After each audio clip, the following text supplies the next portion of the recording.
Coca Cola, National Geographic, BBC. Some of your favorite corporations have lied to you about something very important: polar bears. Most of us will never get close to a wild polar bear in our lives, so it's natural to believe what we're told about them. But sometimes the things we're made to believe aren't facts at all. Keep watching as we go over 3 big lies you've been told about polar bears. In 1997, millions of people everywhere turned to their TVs in anticipation as these polar bears crashed a penguin party. The party stops, suggesting fear that the bears will attack and eat the penguins. Thankfully, the penguins and polar bears end up sharing a Coke and continuing the party. Now, the lie isn't that polar bears don't drink soda, because that has to be true.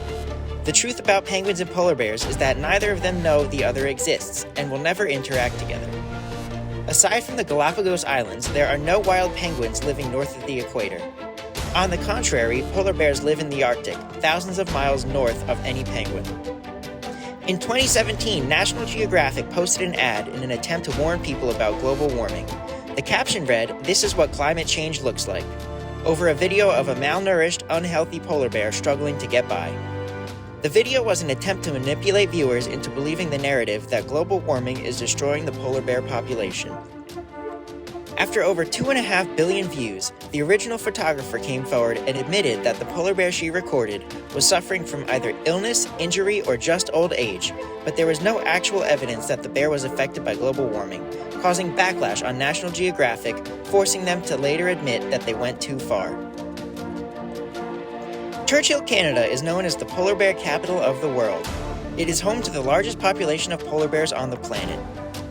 As polar bears quickly become the mascot for the war on global warming, another company caught using these bears to manipulate their readers is BBC. They specifically called out the bears in Churchill, posting articles and videos that claimed the temperatures were getting too warm, causing the ice to melt faster and the water to take longer to freeze.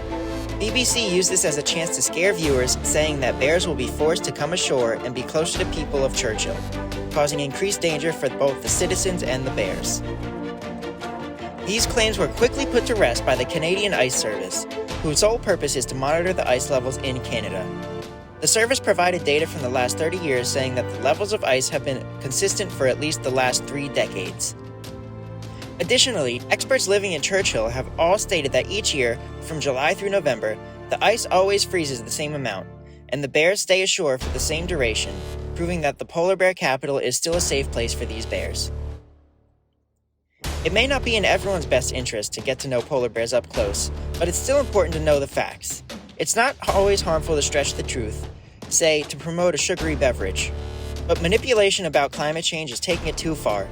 Luckily, we have all the facts for you right here at Wildlife Free. Watch this video next to get some more info about what bears get into in the winter.